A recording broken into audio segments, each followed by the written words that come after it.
નમસ્કાર, તમે જોઈ રહ્યા છો Gujarati news YouTube channel. Viral video અને તાજા સમાચાર જોવા માટે અમારી આ ચેનલને સબસ્ક્રાઇબ કરો.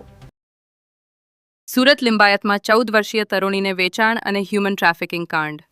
સુરત શહેરના લિંબાયત વિસ્તારમાં માનવતા શરમાવે એવો ગંભીર ગુનો સામે આવ્યો છે. 14 વર્ષીય તરુણીને કામના બહાને લઈ જઈ વેચાણ કરવાનો અને હ્યુમન ટ્રાફિકિંગમાં ધકેલવાનો મામલો પોલીસ તપાસમાં બહાર આવ્યો છે.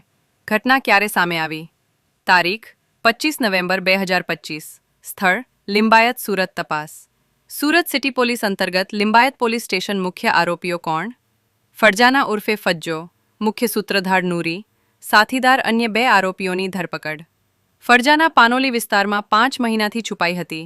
ફરજાનાના દિયરની પણ ધરપકડ. લિંબાયત પોલીસે 1 મહિના દરમિયાન સતત તપાસ ચલાવીને કુલ 2 આરોપીઓને ઝડપી પાડ્યા હતા. બાદમાં ફરજાનાને પણ પકડી પાડવામાં આવી. કેવી રીતે ચાલતી હતી હ્યુમન ટ્રાફિકિંગની ચેન? 5 મહિના પહેલા નૂરી અને ફરજાનાએ તરુણીને કેટરિંગનું કામ અપાવવાનો લાલચ આપી લસકાના લઈ ગયા. ત્યાં સોએબ નામના વ્યક્તિને 50,000 રૂપિયામાં વેચી દેવામાં આવી. સોએબે 3 દિવસ સુધી પોતાના ઘરે રાખી બળજબરી કરવાનો પ્રયાસ કર્યો. તરુણી તાબે ન થતાં પૈસા પરત લઈ તેને છોડવામાં આવી. પરંતુ ગુનાહિત ચક્ર અહીં અટક્યું નહીં. 10 દિવસમાં જ ફરી બીજો ગ્રાહક શોધાયો. આ વખતે સોલાપુરમાં 2 લાખ રૂપિયામાં વેચાણ કરાયો. ત્યાં એક હિન્દુ યુવક સાથે જબરદસ્તી લગ્ન કરાવી દેવામાં આવ્યા. 3 મહિના સુધી સતત શારીરિક શોષણ થયાની માહિતી. તપાસમાં શું ખુલ્યું? પૂછપરછ દરમિયાન હ્યુમન ટ્રાફિકિંગનો મોટો રેકેટ હોવાનો ખુલાસો. અનેક રાજ્યો વચ્ચે યુવતીઓનું વેચાણ થતું હોવાની શંકા.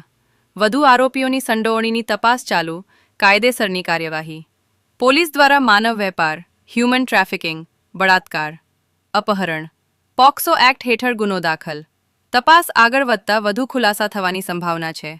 હાલની સ્થિતિ: મુખ્ય આરોપી ફરજાના ઉર્ફે ફજ્જો કસ્ટડીમાં. અન્ય આરોપીઓની પૂછપરછ ચાલુ. પીડિતાની તબીબી અને કાઉન્સેલિંગ પ્રક્રિયા ચાલુ. આ ઘટનાએ ફરી એકવાર સુરત શહેરમાં બાળ સુરક્ષા અને હ્યુમન ટ્રાફિકિંગ જેવા ગંભીર મુદ્દાઓ પર પ્રશ્નો ઊભા કર્યા છે. પોલીસ દ્વારા નેટવર્કના મૂળ સુધી પહોંચવા માટે કાર્યવાહી તેજ કરવામાં આવી છે. આ ન્યૂઝના રિપોર્ટર છે Arvind Rathod. Gujarati news YouTube channel. Surat. ગુજરાતથી તમને મહત્વના સમાચાર મળતા રહેશે, માટે જોતા રહો ગુજરાતી ન્યૂઝ. ધન્યવાદ.